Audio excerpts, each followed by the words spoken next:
Namaste and in Lak'ech, and welcome to this episode of One World in a New World. I'm your host, Zen Benefiel, and if you would please like and subscribe below. I always forget to ask about that. Thank you very much for doing so. This week's guest is Lydia Lowery Busler. She is an amazing woman. She's known as the Sage of Actualization. We met as part of the Octopus movement, which is a group of nonlinear thinkers that have gathered to help create uh, innovative solutions for the world's challenges. She's also a film composer, a music composer, and she is a vibrational healer. So we're going to have a great nonlinear conversation, I'm sure, and maybe we'll have a deep dive that you'll really enjoy. So stick around. We'll be right back. Explore the thoughtless sphere. Embark on a life-changing journey of self-discovery. Embrace harmony with self, with others, with Earth. One world in a new world. Zen Benefiel skillfully ignites conversations, guiding guests to reveal personal journeys and perspectives. Listeners are inspired to seek knowledge and find wisdom in their own lives. Join this transformative journey as we navigate the depth of human experience. Lydia, it's really great to have you here. I'm so excited about the conversation we're about ready to have. Thank you for coming. Thank you so much for having me. It's my pleasure to be here. It's such a wonderful opportunity to have a conversation with somebody that thinks different, right? And experiences life differently than most. What I find that most of our guests, and the reason that I'm doing this is to bring out these inner conversations, these activities, these interconnectedness experiences that we have so that we can talk about them because that inner experience is at least half our life, if not more. So we need to share that and help it emerge so that we can have a better, more fulfilling life in reality.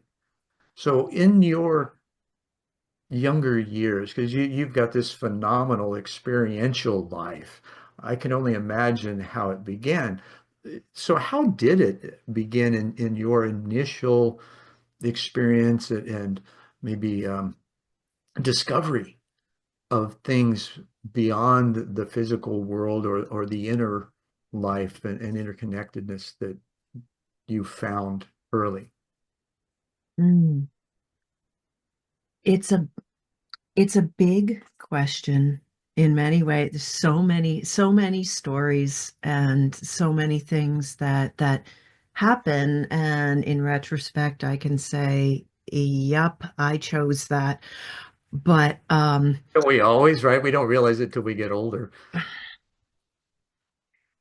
even early though, I realized that something was up, and I always had this feeling of flying, flying, flying. And it just, even before I had any reason to try to escape to fly, to just felt like I was flying. And I grew up in a rural place, and I spent a lot of time in the woods. It wasn't so rural that we were distant from neighbors, but we had a lot of woods in the state forest, and I spent a lot of time there. And I also had this just plain old New England work ethic. I was made to pull rocks out of the yard at a very early age and fill a wheelbarrow and push the wheelbarrow over and over the embankment to where the B&M railroad was. And Right. and so I Right. just kind of got Oh, so strong. you had a railroad right next to your property. The first house up until I was 7, we Yeah. had BNSF, I think it was, that was 20 feet beyond our back fence. Oh my goodness, yeah. It was a little further than that, but it definitely shook the dishes and Oh yeah. Every rattled night it was everything. that It, ticka-tum, ticka-tum, ticka-tum, right? it And it was still just used to. a wonderful way to lull yourself to sleep, right? Yeah, yeah, for sure. And then there was just a river back there, and there were draft horses that would be exercised back there, and Hmm. there was um, I had a good relationship with the birds, um, and I was just born full of compassion. But then I had a lot of I had a lot of abuse, and that was something that I lived with. And when I talk about it, people, um, people get outraged. But Hmm. and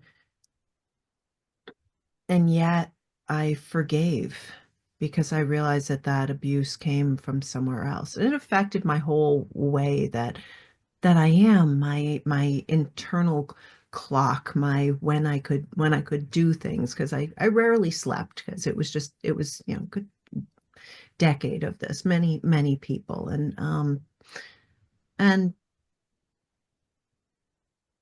I finally did stop it as a teenager, but always was I never knew what to do with that whole system of dealing with it, because really what it was really hurt people. And I told those people, I know that you were hurt and you were treated this way.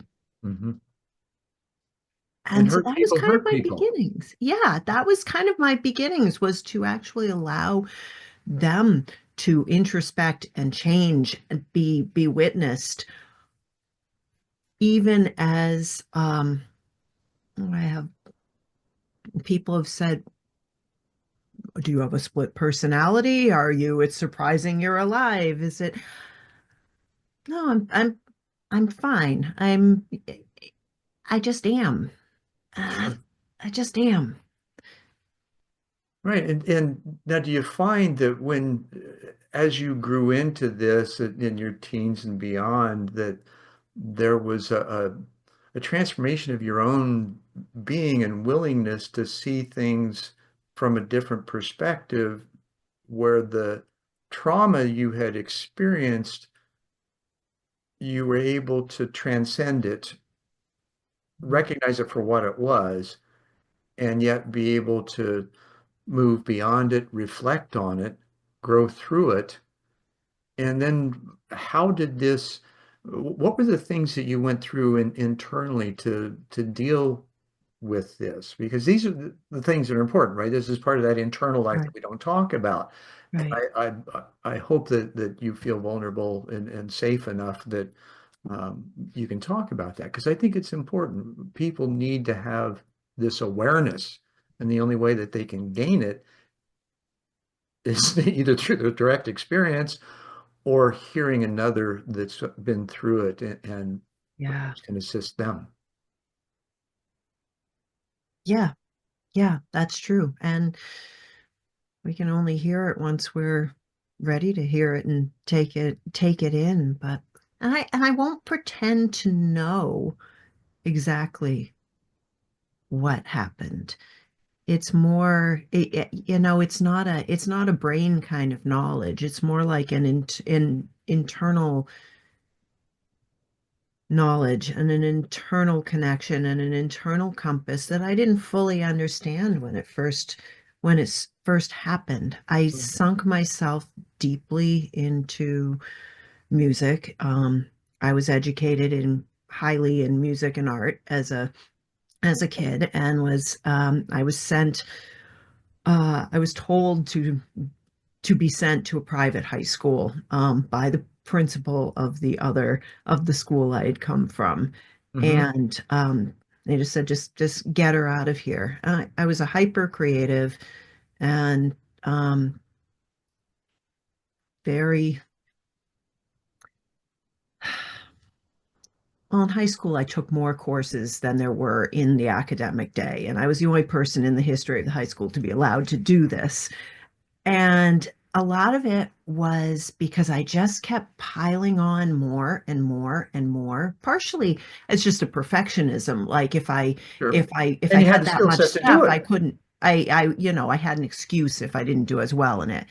Sure. But I don't think it was all that. I think it was also just taking in information and taking in information and taking in information, which we all do. And Hmm. what I got out of that was signs that I didn't necessarily, I just said okay, but I didn't necessarily understand where they were coming from. And I did remarkable things in high school. I played with the Boston Symphony Orchestra. I was principal horn for Yo-Yo Ma as we opened the new Heinz Center in Boston. And um, and then I got in a big crash. And that big crash put me in the hospital for a really long time. Mm. And it kind of stopped the trajectory that I was in, but the tendrils of that trajectory were still there, that energy. But then it was like I was in a cocoon. Um, yeah, I don't remember it not being easy, but it wasn't easy. But what I remember Sure. was the first time I really understood care and advocacy. This is a big this was a big change. As opposed to the everything being kind of nebulous and Hmm. being um and knowing that I cared and just acting in the way that I could and Sure. doing as Well, I putting your could. best foot forward in everything you did, and because you were had the skill set and the intelligence that you do, you excelled. And I excelled, but then I stopped it all. yeah, And did I stop it? Did the world stop it? Did was it just a random act? I ended up being but there heinously are some injured. traditions that says there are no coincidences, right? Yeah. So, and then that was it. And suddenly I was in the hospital. And then suddenly I was on a life flight over to another hospital. And I got there and I was intubated and there was half an hour to save my life. And it my life wasn't saved before within that half an hour. And suddenly there wasn't this trauma of being intubated live with a completely squashed spleen and pancreas and in really critical condition. All the pain just went away and I was held. And I was just held. And I and it was very peaceful and I felt support.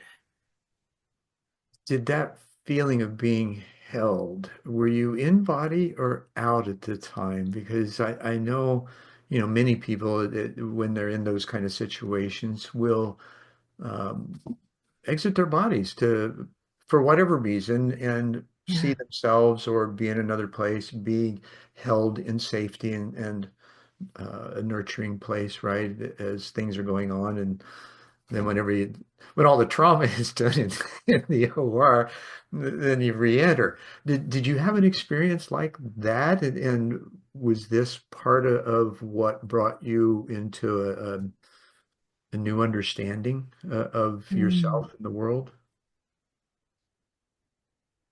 While I recognize not looking at myself from the outside, but looking at the world from a very high viewpoint, Hmm. I don't there I was entirely I have trouble with the words because I want to use the word embodied, but it wasn't, it was more like ensouled. It was my soul was held. I neither saw my body separately, nor did I feel my body. I was a soul. I was the soul that I am. Hmm. I don't remember being my human self at that point. I just simply was held. And then I got a little bit of human spunk or some kind of thing when I wasn't going to continue to die. I was going to come back and deal with all of this for the next 3 months in the Mhm. hospital and then beyond that. And I, got a little. I didn't want to come back. This was really nice. Well, it's so But I safe didn't and look at it from the outside. I was right. I like yeah, yeah, yeah. my human presence, I think, is my soul's presence. Okay. Now, in that, and I think I get it because I've been in a similar place, embraced by the light, and it had this. And did it have for that experience to you, being vibrationally attuned as you are? Was there an effervescent, iridescent, high-pitched kind of sensation along with that that just kind of made you feel like super alive in that soul presence? Mm. Yeah. Yeah. It- there was possibly more of me there than there is when I'm enshrouded by all this humanity. Yeah, yeah. Um, yeah. And Dr. Laszlo would say, yeah, you're in your higher self, and of course you're going to feel more whole there. Yeah. Now, in that coming back, when you re-entered, uh, were you able to, or did you talk about the experience, or did you just keep it to yourself and mull through it? I know when I went through mine, I wanted to talk to everybody and read everything I could to try and corroborate or explain what the heck just happened. Yeah. Because it wasn't through any kind of trauma. Mm. It was a Okay. volitionary. I was in meditation, was asked if I was willing to die for what I believed in and settle on cosmic consciousness and agreed, yeah, I'm willing. And then next thing I know, I'm in this brilliant light that feels like everything. And Yeah. and I also still feel individuated in that, which is Mhm. interesting. And I think it's that, it's like the Vedas, right? This is where I found the corroboration in reading the Vedas and basically they say we're all divine threads connected to source capable of God consciousness. Well, when I came back, I understood that immediately we're all cosmic consciousness condensed into form, just unaware. So I'm guessing that that experience that you had of feeling your full self Mm. was actually a moment of cosmic consciousness because you were totally connected. Yeah. Yeah. And I recognized that I belonged and that I've Yeah. always been connected. Now, how do we, because we share that similar experience and would probably, I'd venture to say, we're pretty congruent in that sensation and understanding of that interconnectedness. How do you think in these times when the world is in such turmoil and people are seeking for things and we know that this is something that's real, right, beyond any stretch of the imagination. How do we bring that kind of information out that makes sense to others? Because without a direct experience, we often sound like we're whack jobs, right? Hmm. Hmm. Or, in the past, when I was younger, I was institutionalized because I wouldn't shut up. And the Mm. doc would not listen. I wanted to him, I wanted to try to figure my shit Mm. out, right? Mm. Yeah. And there wasn't the opportunity to. There was diagnosis and drugs. Right. And I Yeah. think that still happens today. And that was 40 years ago, Yeah. 50 years ago, actually. Oh my God, how old am I? Jeez. Ah. So what do we do? Right? And what did you do? How did you handle that? And what did you find was your, for lack of a better, soul's release into the world as a result? It was angsty and also highly deeply musical. But I remember along with, doing the things that I did, I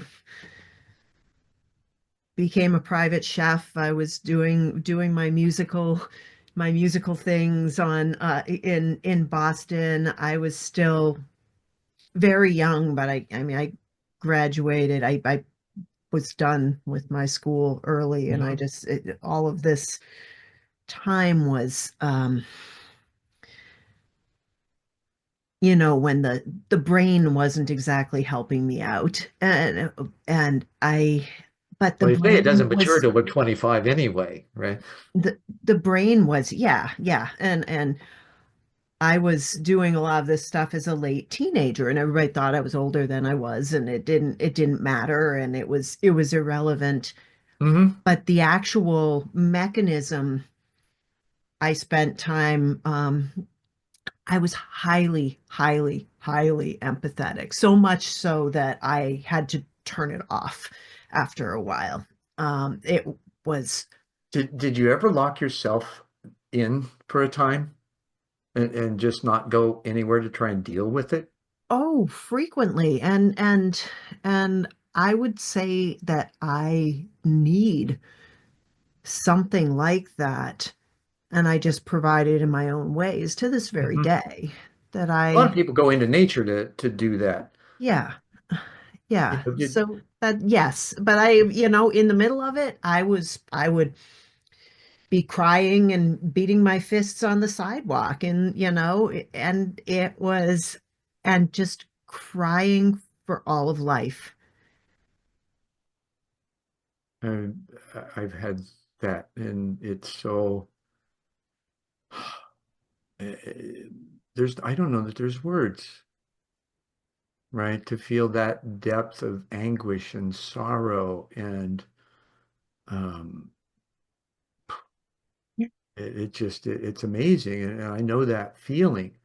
Now, did you have in the interim of that, one of the things that happened to me when I was in college and I got blown open cyclically, and I would walk from the cafeteria to the honors dorm, and I would hear all of this self-deprecating talk that you would always start with you, right?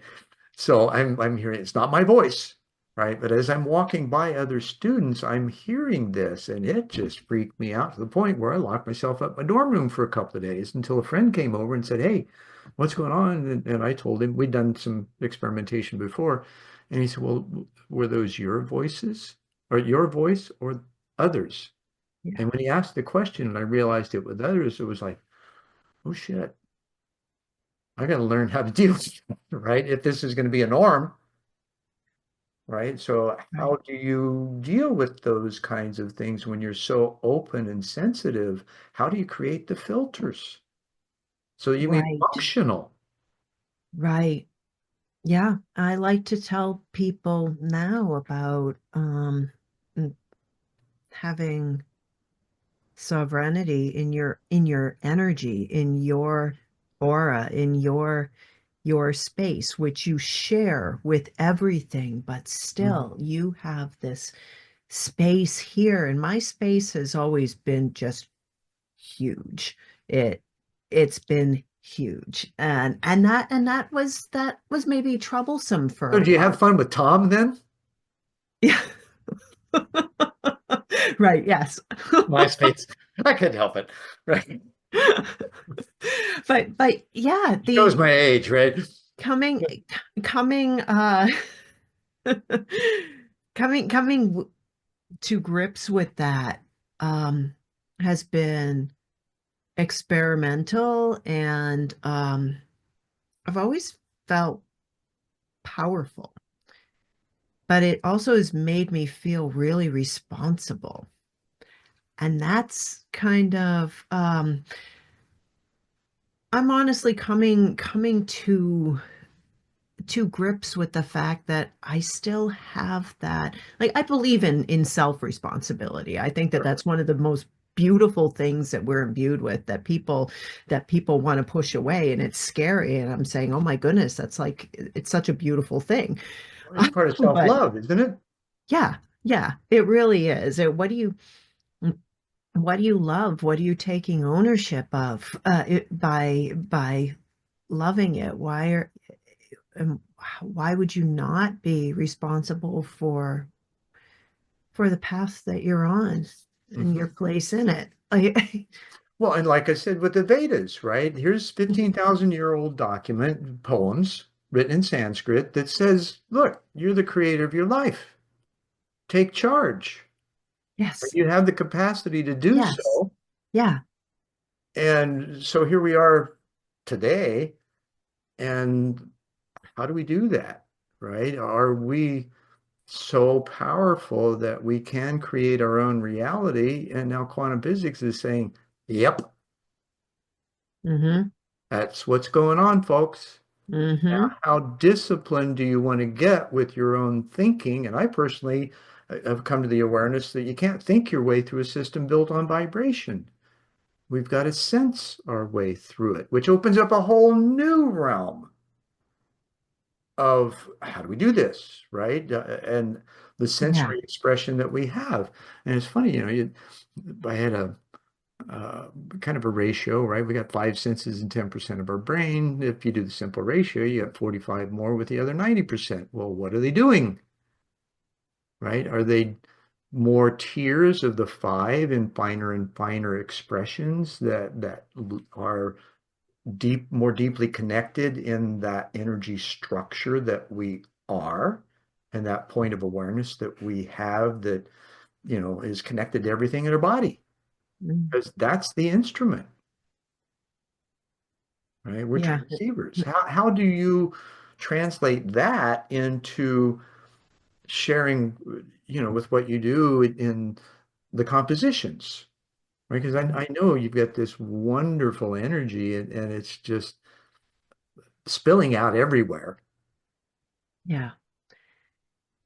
How does that help you navigate in and through the compositions and bringing that awareness into them? Mm. You know, I'm not good with names.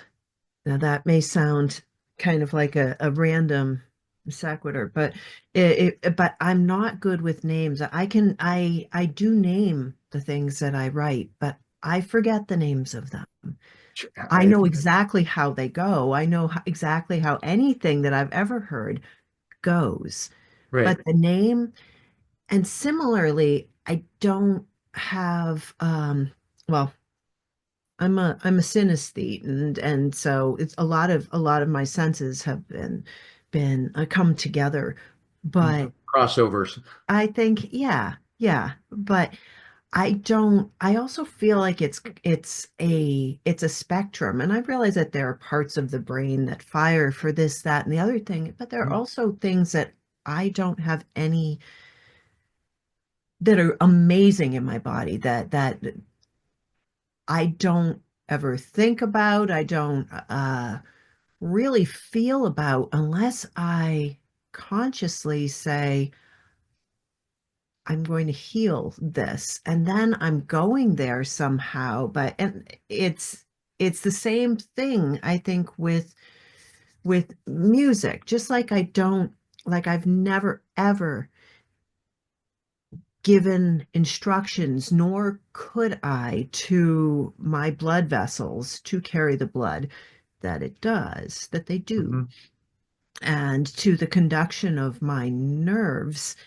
And I learned really early to trust with the music that's my first language.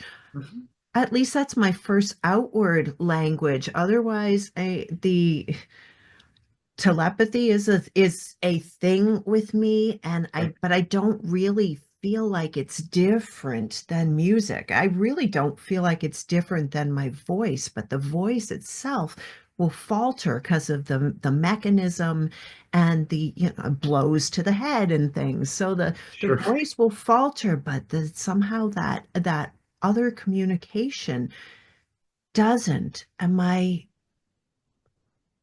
the only caveat to that is that I'm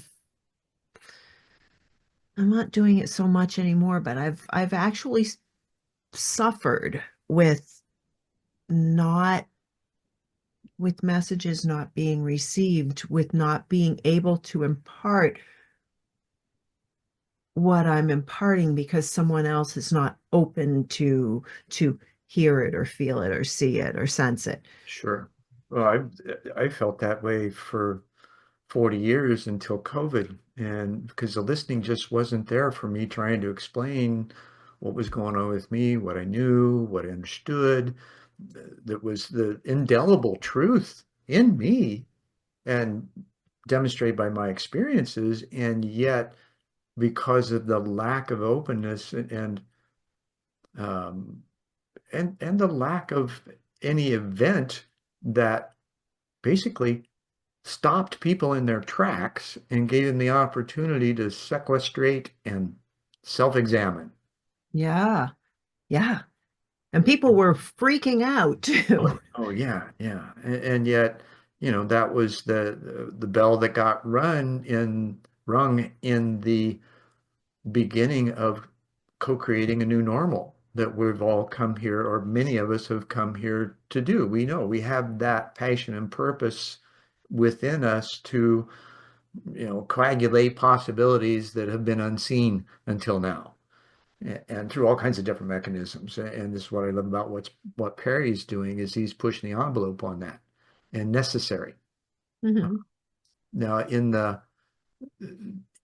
the music side of it, my wife's a trained piano pedagogue. She grew up in Soviet Russia or Soviet Union Yeah, and was trained in Mussorgsky College there and became a piano pedagogue. I love how the Russian system, they pick children when they're young, 5 years old, and they do an assessment. We never do that. yeah.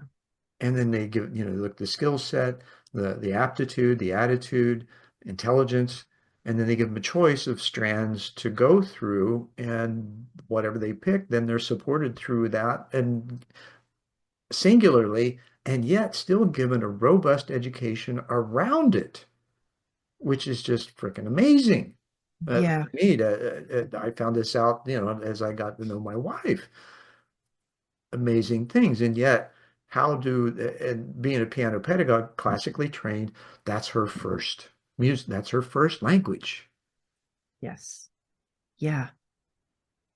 Yeah. I grew up watching Russian ballet and I don't even know how I managed to do that, but I did do that.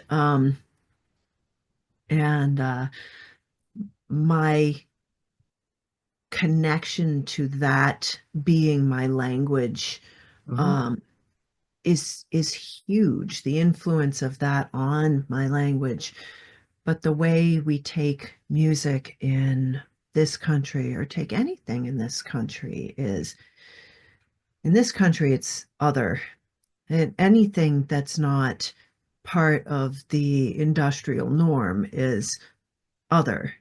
Right, Our value is placed on us by our grades, which are given to us by us following the directions of the things of the rhetoric which we are being taught. And if you go outside of that, then it's other, and it might be okay other as long as it can be monetized and fed into the system. But it's not right. supportive at all. Well, you and I played with other very well. Yeah, and sometimes we would get in trouble for it, and sometimes some educator would see and say, "This isn't trouble. This isn't device. This isn't artifice. This is This is brilliance untapped, right? This, and we are so incredibly intelligent in our beingness that's beyond the thinking. This, we know what's right and what's wrong. It is a very intrinsic sensory level. We can sense it in our entire being. And yet we just seek. to love and be loved. I think that the core of our being just wants to be nurtured and to nurture others. Yeah. And even the people who we are at odds with in the world, at the source of those people, they want to be safe, they want to be loved, they don't know how.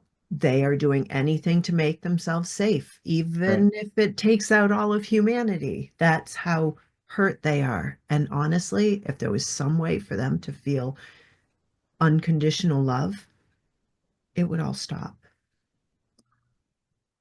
I do believe so. Do you think it's possible?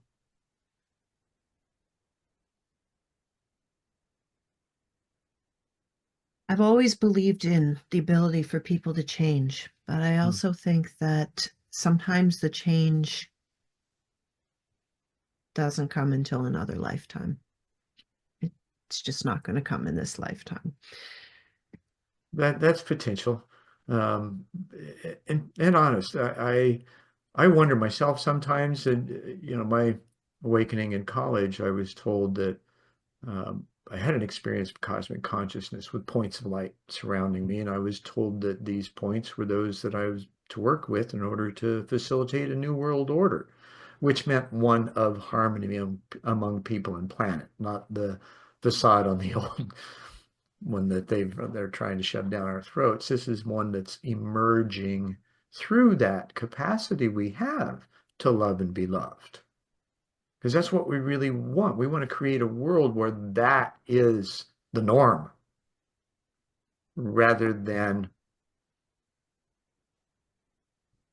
the anomaly, Right. which it seems to be now. Yeah. How do you see that the conversations of love and care and empathy and servant leadership coming into the environments that you frequent now? First of all, bringing people to feel them, to feel the parts of themselves that they have not been, that they've pushed away, or that they feel maybe the world has pushed away, or that whatever it is, to bring them to the source that is the cosmic energy flows through us, but to facilitate that so that people can feel the unconditional love that comes from the cosmos. And energy flows through us from the earth, but to facilitate that, open to that, and just foster the spark so that people can feel that unconditional support, that strong unconditional support of the earth. Well, and we are her children. Literally, we are made of the earth. Everything that we eat and ingest, where does it come from? Doesn't come from outer space, It's right? It's from here. entirely supportive energy. It Right. is and we're part of it. But to feel that flowing through us so that we can eventually flow with it. Well, it's like that spiraling you were doing with your hair, right? It's that simple and flowing, and you were, that I was reminded of that when you were um, putting your hair up. It is that easily and Mm. freely available to move with, just like you were doing with your hair. Your hair is the energy. We're all energy. I made a mistake in a conversation with Dr. Laszlo of saying, well, according to quantum physics, we're 99% space and 1% material. And he right, almost immediately says, I would say we're 100% energy. How can you argue with that? Especially with what we know in science today, we are all energy. We just don't understand how it all works yet and how to be sensitive to it. Yeah. And we try to label that energy Why? Because we're curious, and that's actually beautiful. That's really lovely, but we try to label it down to the smallest particle there is, the smallest, and they keep getting smaller, and they keep getting smaller, and they keep getting smaller. Why? Because yeah, there's just universes and universes of organization of this energy. And when we name it, we start, creating all these systems. Yeah. But And we yet limit the it. energy is the energy. Yeah. And the miracle of it is that here we are talking to one another, and that we can even, say, energy schmenergy, and we can still talk to one another. That's kind of a miracle. It is. Now, and speaking of the miracles and the things that have been happening over the last, well, since COVID began, Mm, that there have been definitely some miraculous events and networks and uh, connections that have been made. mm, How do you see this? Because you're right in the middle with the octopus movement and the creation of the films and presentations to share what this, um, I'll just say, neurodiverse activity and acceptance of yeah, what it can bring. Because there are yeah. in that spectrum, you've got guys like Anchar, who is just, I mean, brilliant beyond imagination and able to pull things out, yet was nonverbal until he was 5 or 6. Hmm. Now, today, we still don't take into consideration what that might mean, or to be able to have enough to say, hey, it's not amiss, it's just different. And in our school systems, we don't pay attention to the differences in the kids, like with Gardner's multiple intelligences. He wrote the book in 82 and it's still not really being applied, even though we can see all these things. It makes the learning process too complex, maybe. And maybe we're Mm, just too lazy and don't care enough because the teachers are, overtaxed and they're getting a paycheck, and that's where they get to that point. A lot of yeah, burnout in teachers. I fortunately didn't experience it, but many did. I was in and out in probably in less than a decade. yeah. So how do we nurture this openness to exploring other possibilities beyond the differences, that there's actually some sameness there beyond what we perceive to be a difference? I think there are two parts of it. And there are more, but that there are Is there a two, refrain? two. Is there what? A refrain? Well, for sure. But I think there are two parts, and one is the actual um seeing, and the seeing of the various gifts, especially with those who don't see the gifts or don't see it as anything other than threat, is to just possibly for it to explosively blow people open by just sheer mass. But that's not the only way to see it. There's If we can see the one thing that makes us that brings us together in a kind of logical way, is that there is no normal. Normal is a statistic. It's a, I mean, all the human constructs, including time, including everything that we know, normal is the silliest one of all. And when we realize that normal is the cross section of people who like X, Y, and Z and Right. act in, A, B, and C way, we and that actually none of us fit it, like very few of us fit it completely. We start realizing that, oh, that thing that we give ourselves a hard time about not knowing or not being able to do is Mhm. juxtaposed to that other thing that we can do. And every single one of us, I don't know how downtrodden, dumb you think you are, peon, you have a special spark, and there's something that you are uniquely brilliant at. But just as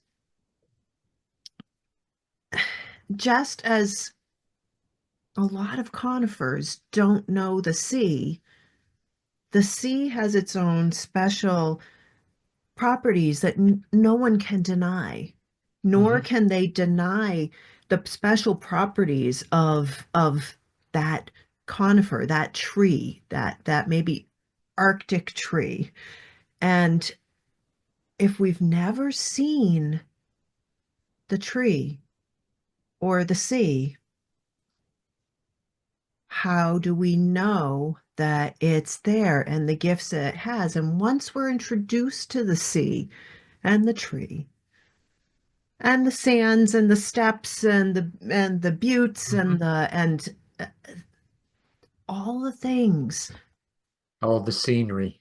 how do we know that those aren't the best thing? Once we discovered the sea as humans and that we could actually go across the sea, we connected to whole other worlds. Hmm. And but it's all part of this earth, right? And initially, too, one of the things that happen more frequently than not is that those who did take to the sea were aggressors and took over other places Mhm. because they had the wherewithal, the power, the money, and the resources to do so. That being said, and our history being so, how do you think that recognition, being able to see the progression Mm, of let's say, a planetary civilization that goes through its various phases in its own evolutionary process, which is not only physical, it's spiritual too, yeah. because there's a combination of that. How do you experience it in yourself and see it in others during as we're moving through this critical time in our history where many people are coming together with the idea that we can collaborate and co-create a better world? Yeah. What do There's you a lot of notice as indicators? there's yeah, there you can start to see trends. We start to see that other people are um shiny to us in some way. And More and shiny objects, right? and and and if we've seen that, we start to say, gosh, they're everywhere. Mhm. Now, but what about the ones who see something else? And how do we connect all of that in? And I won't pretend to know an answer, but I sense an answer. I'm open to, and I'm awakened to the importance of the actual vibration Mhm. of love. And the questions that help reveal it. It reminds me of Rainer Maria Rilke and how he presents, ask the question. Don't try to answer it. Let life answer it for you as it Yeah. will. Yeah. Now that takes time, patience, discipline. How do you develop the discipline to ask the question and shut up? Right? Because I'm not saying Yeah. to just quiet yourself Yeah. in response to asking the question and allowing the answer to come. Because we are push and shove and competing and all kinds of things still today, even though we have this idea that there is a oneness that we're beginning to grok. We just not able to interact with it completely yet because we haven't Yeah. learned how to fully collaborate with each other. We still haven't Yeah. learned how to get along. Yeah. I and I would dare to say, especially in the United States, we're not unique to being a little bit oblivious to it, but we do kind of lead the pack. I wrote about this recently on Substack. Hmm. There's this there are so many words for doing nothing in other countries. There in other cultures. There are words for there are so many more words for contentment and happiness and for And some the of them don't even have a word for war. act right. And so and actually interestingly enough, a lot of, we the Scandinavian countries were very big a long time ago on conquering other places. And Mhm. yet they're not a stitch like that now. Like they've gotten that out of their systems, and Yeah. they So they could have this be, evolved past that. And it's like we're yeah, going through that now. could Um, that be the evolutionary process that's evident in that culture and now we will begin to see right. that in others? Right. And when we It's look all a to those process, when right? we look to those countries, we don't have any what we do is to poo-poo daydreaming. Like, and every one of us remembers that we were either called out for daydreaming or we saw other people called out for daydreaming Right. in school and maybe in work too. And you need to produce. And when you're not producing, you need to exercise and sleep until you can produce again. And then you produce, like that's all we get. There's Yeah, no, Einstein and Tesla both said you got to have time to dream. yeah, it's huge. And until we actually embrace that idea, don't give ourselves a hard enough time that we don't dream and allow ourselves to not just, and this isn't meditation, where this Hmm. is actually allowing our thoughts to go wherever they Visualize want to, and yeah, and then choosing to follow them or not, but not to rein them back in and not to attach them to the breath and not to this is it's a not data flow, it is just going and it's right? going. And how is it going to discover anything if it doesn't do that? Right. And we constrict ourselves. The more often than not, when we're asked questions that get us to question our belief system, we lock up and want to aggress on the person asking the questions Yeah, rather I'm sure. than going, oh, that's an interesting question. I never thought about that. Let me, And because it's there's okay to so, not have an answer. yeah, But there's no need to get upset at the question. right. It's not an affront, it's a question. We don't have to have an answer right now. In fact, it's best to let the question be for a while. Well, what they taught me, I don't have an answer. I don't have something I can pull from a book No, or some other, it's not it's not in the even pages. Wait a minute, let me it's go not look. even Ah, it's accepted in not our there. culture. Yeah. Yeah. So how do you move things into that living word space that one talked about a couple thousand years ago? That we are the living word. How do we share that living space with others in ways that bring that willingness to pause, reflect, and consider?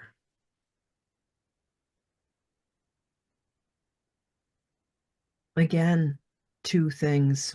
One, one is deep listening, not active listening, but deep mm, Sensing. listening where we It's more than let listening. allow ourselves to allow our analytical side to rest, allow our consciousness to even just sit back and relax and listen, that deep listening. And then the other is another kind of simple idea is to just do things. What do you want? What do Mhm. you love? What do you want? This is how I realized that I actually can communicate with my dog, who's very traumatized. She came to me skinnier than a rail, and drinking water out of cigarette laden puddles, and really and very traumatized and full of heartworm, and every vertebrae, every bone was sticking out, everything. And she had like a trauma about her, and Sure. she's still always scavenging for food, no matter, it distracts her. But the best way, and the way I can talk to her, and she's completely dedicated to me, is to flat out tell her everything that she wants to know. I'm going to the store. I'll be back in an hour. I will bring bananas. She loves bananas. I am going away for 5 days, and I will show her. You will go in the bed, you will sleep. I will not be there. You will get up in the morning, and Tristan, my son, will feed Mhm. you. And then this will happen again, and I'll show her, and then I'll say, on this day, I will drive in the driveway. And I show her all of that.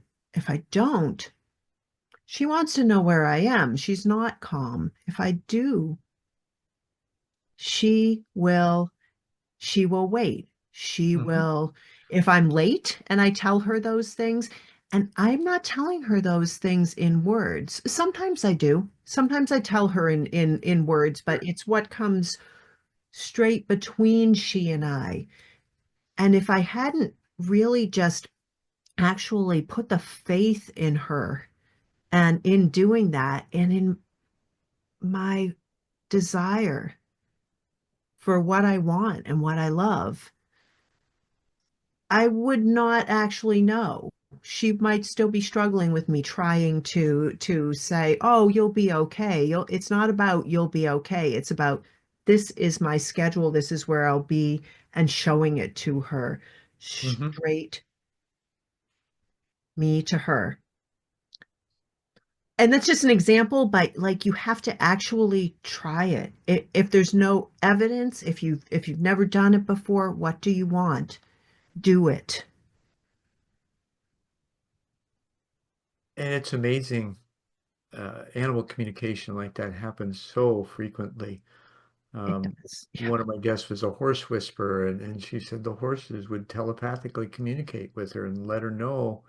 I mean, it was equine therapy, right? Mm. And they would let her know what was going on with the rider or the person that was there to see the horse. And that kind of communication we think is so bizarre, and yet is actually so natural. It's very Free. natural. Yeah. Yeah. And I've gone through times in my life where I've gone up and down on that, because I've actually heard insects communicating. I They're not communicating with me, they're communicating with one another. And they're they actually have fear. They have they have Large aspiration. object coming. We need to get out of the way. It's yeah, and to realize that it's both. You can be sickened and scared by it because boy, that's a lot of information. Or you Right. can realize that actually that's that special spark. And just like I died and was okay. Hmm. And actually, it was so peaceful. Everybody, when we who put any sort of angst into death, suffering, sure. It's hard to watch something suffer. Mm.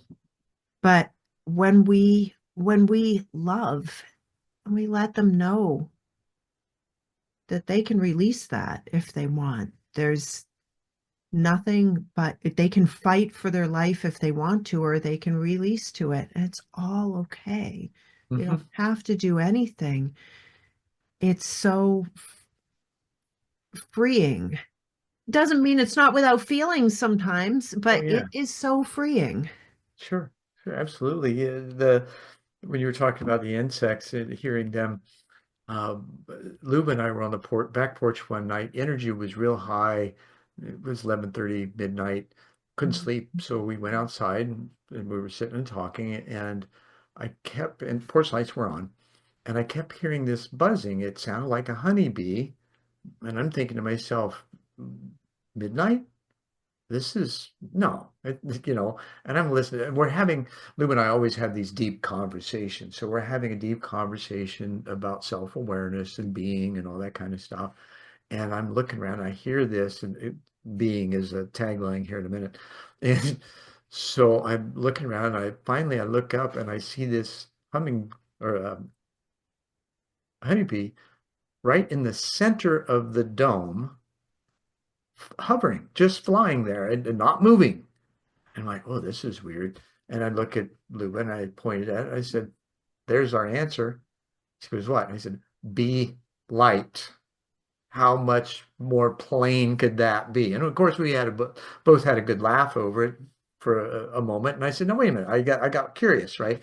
I said, so are we perceiving that right? And if so, as we go deeper in this awareness, let's just take a couple of deep breaths and go deeper into that awareness and see if the bee changes flight. And it did. It was in about a 6-inch diameter circle around the light. The light's a foot in diameter. And I said, okay, once is random, twice the pattern. Let's see if it does it again. Let's try that breathing and go deeper. And we did. And sure enough, it flew around the outside ring of the light for, I don't know, another half a dozen um, circles and then flew off. Mm, So, right, weird guy like me, I'm like ecstatic about that kind of interaction, mm, yeah. right? Because it is so interconnected. Now, if I were to talk to the average person about that, I don't know that it would go anywhere. You totally understand what I'm talking about because you probably had similar experiences. Yeah. Now, how can we create that greater interconnectedness and respect for life and to be in that loving place when we're being pushed and pulled to act in often aberrant ways? I know that's a How tough can question. we I don't know if there's an answer. Although I- by talking about it, just by yeah, asking the questions, gives us the opportunity to explore it. there's just like there is the vibration of the light. And by light, I'm not saying that this light isn't in the darkness. This is it's not just Inclusive. a light switch, and it's not, there's a lot more to it, but there's there's that level of vibration. And then there's also the negative, the what we call the harmful vibration, and I don't believe in good and bad. I just don't. But there are things It's that our thinking only that makes it so. right. But our alignment to those things um may make something feel bad. It may be exactly what we need to learn because we're going to be or we are dealing with this thing we haven't before and it's painful and we say, "Oh, I'm triggered. Oh, don't do that to me." But really what it is it's only uniquely that way for us because it's something we need to learn. Or we can continue to rail against it for our whole life, our choice. But on a physical level and on a fundamental level, we can be energetically tuned in and buffeting against all sorts of low vibration energy. I, I've had some things that people would say, "Oh, that's your imagination," or that's too woo. Um, or I've always known that I'm powerful, but sometimes it seemed like, wow, there's a lot of stuff to have to um, cast away here, and I was actually banishing energy that was um, coming up against me and hurting things, right? Yeah, and I've had, spiritual leaders say, you're supposed to banish that thing when you failed, and my lungs filled up with water because they, and all this stuff, like these energies. Well, the more negatively that you feed into it, the more you're gonna have those energies. So whether it's just your neighbor voting for someone else and other than you did, or it's you know banshees or whatever you want to call them that are coming in and somehow miraculously filling the lungs of people in other states with water. All these silly things, right? But are they silly? Or is it that Are they silly or are they self-created? are they self-created? Are they because we can play with that negative energy and we can manifest from it.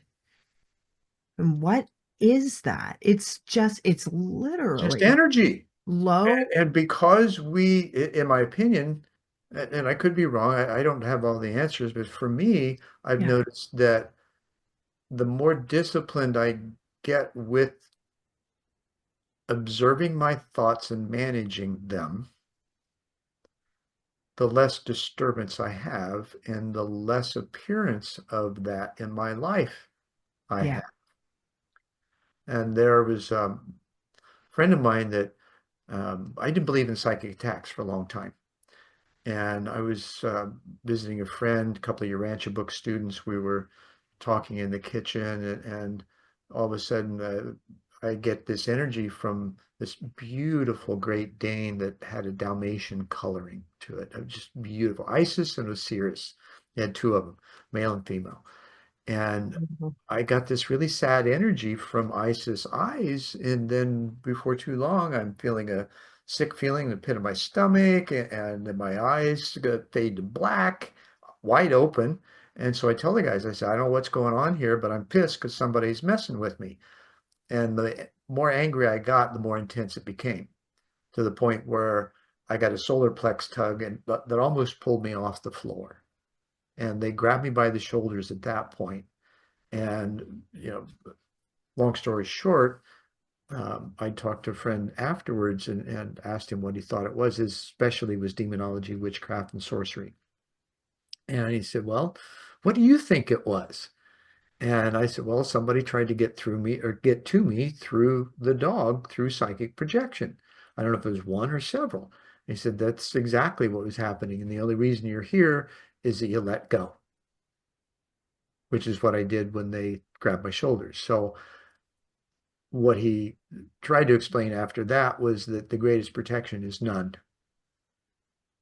Yeah, and that's the if you want to see an example of this, just, as a neophyte to any of this, embrace Tai Chi.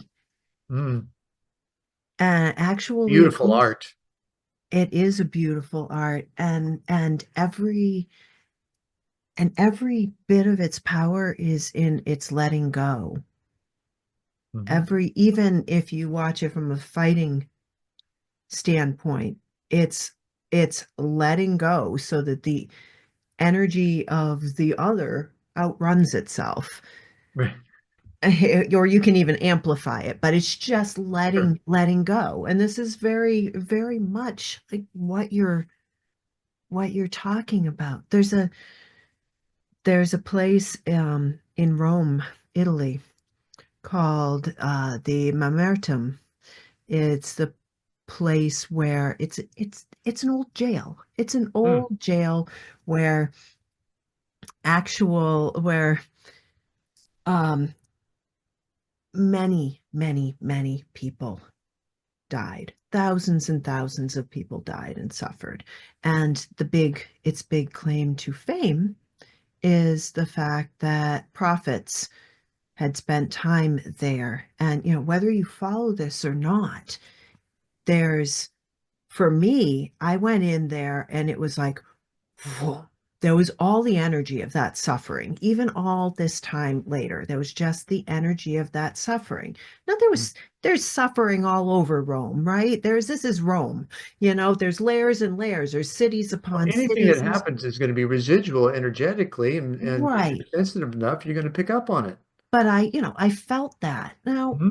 I I wanted to leave because I didn't want to feel it anymore, but I stuck with it for a while, and it didn't drag me down because but I could have let it. I mean, there are places that are such big negative energy sinks that Sinkholes. people will step into them, and unless somebody pulls them out because they're not They're not loose equipped to enough handle it. or attached to the cosmic energy, or they're not loose enough to just slip out of it. Hmm. And those you can die in those places. You can lose your life just like you were just saying. And what that is exactly what you're talking about. Like, let it go.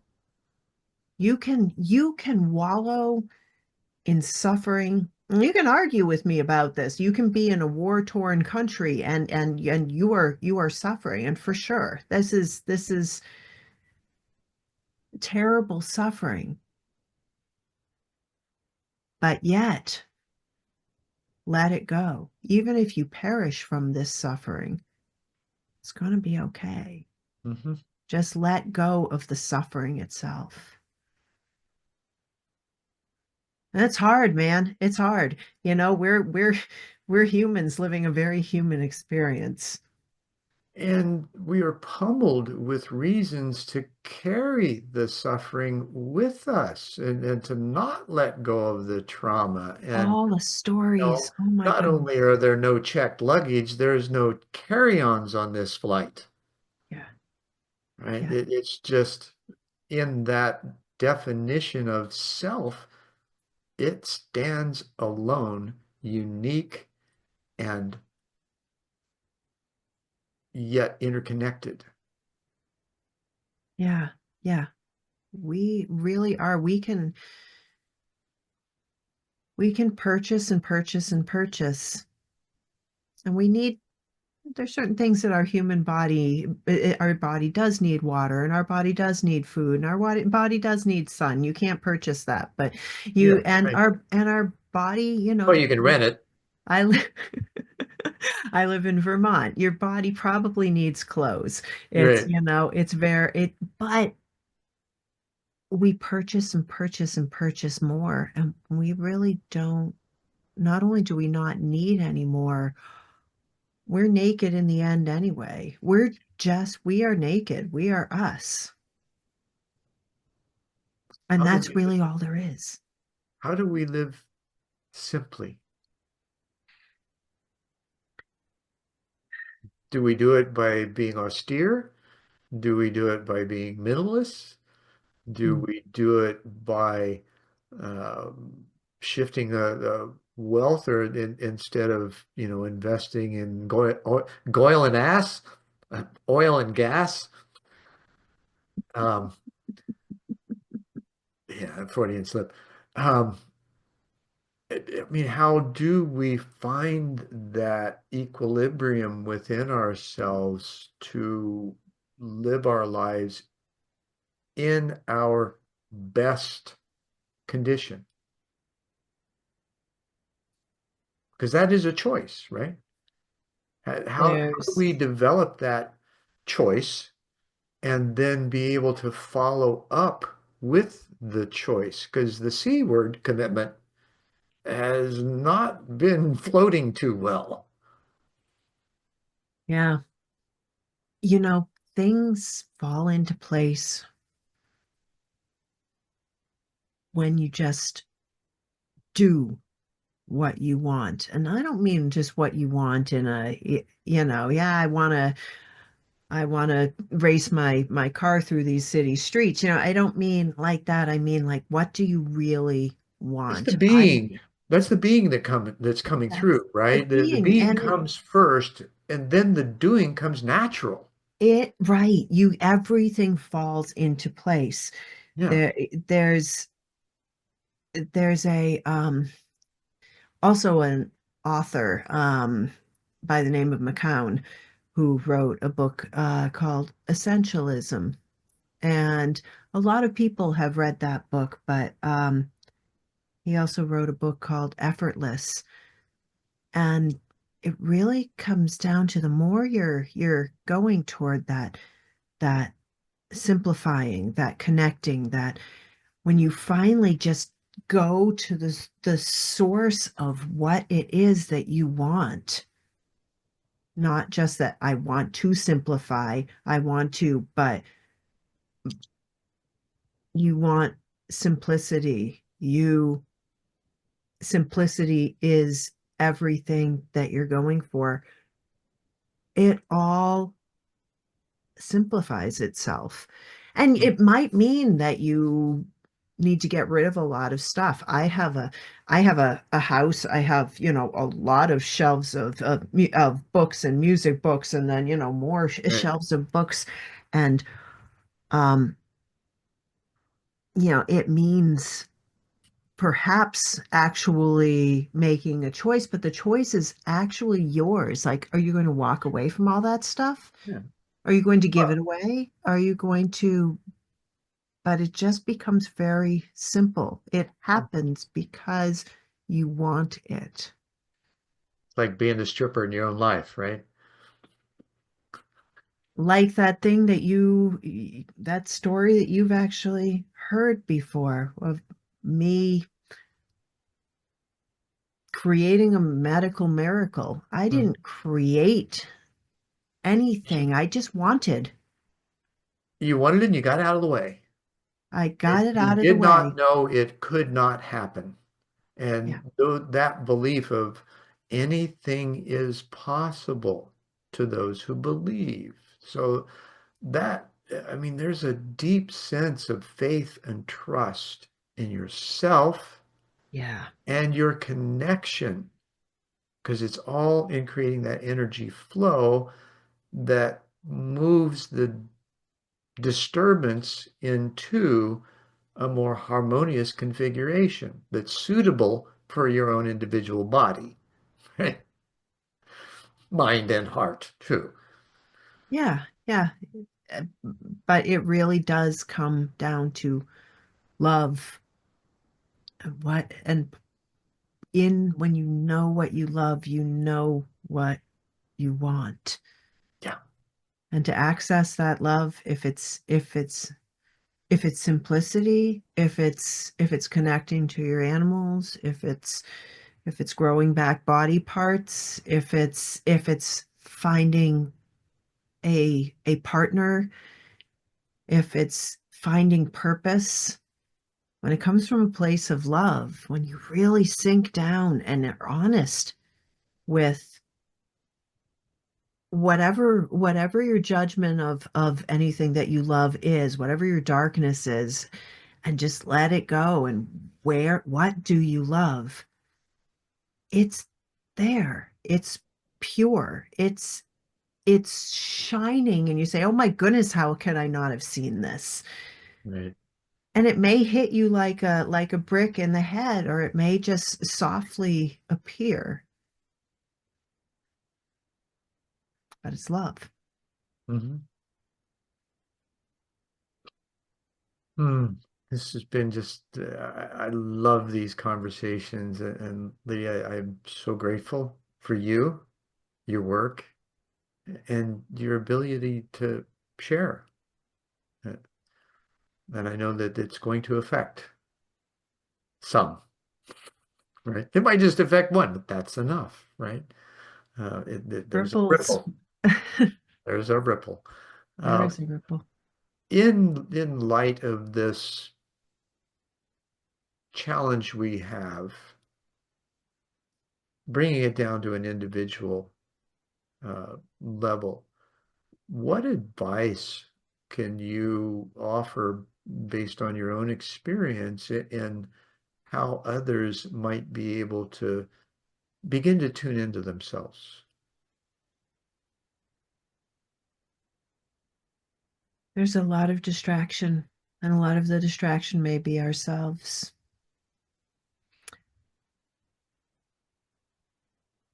But really ask yourself, what do I want? And start to do it. Just start to do it. How do you do that?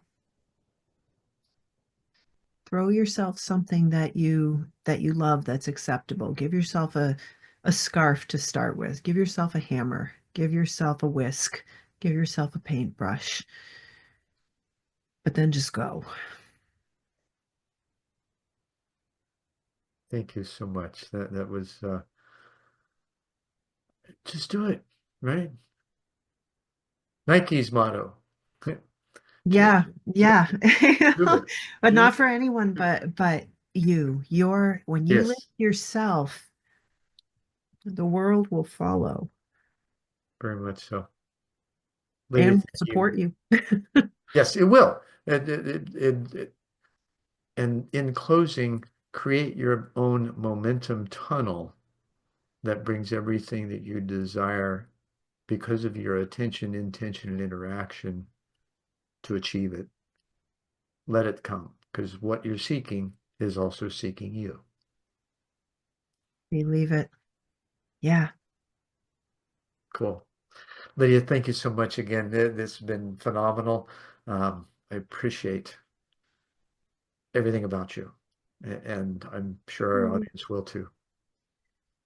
Thank you for having me here. Just beautiful conversation. Thank you again. And namaste and in lak'ech. And thanks for sticking with us for this episode of One World in a New World. I'm your host, Zen Benefiel, and for myself and Lydia Busler, we will see, well, she won't see you, but I'll see you next time.